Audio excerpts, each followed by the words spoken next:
شروع اللہ کا نام لے کر جو بڑا مہربان نہایت رحم والا ہے۔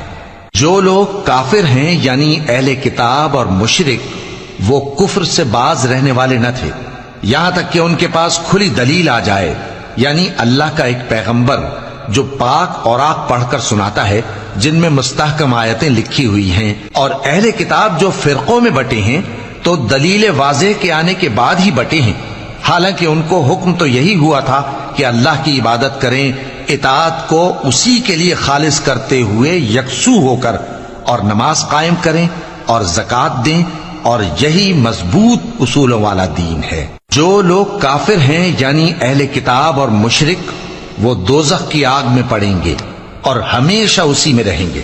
یہ لوگ سب مخلوق سے زیادہ برے ہیں۔ بے شک جو لوگ ایمان لائے اور نیک عمل کرتے رہے وہ تمام خلقت سے بہتر ہیں۔ ان کا صلہ ان کے پروردگار کے ہاں ہمیشہ رہنے کے باغ ہیں جن کے نیچے نہریں بہ رہی ہیں، ہمیشہ ہمیشہ ان میں رہیں گے۔ اللہ ان سے خوش اور وہ اس سے خوش۔ یہ صلہ اس کے لیے ہے جو اپنے پروردگار سے ڈرتا ہے۔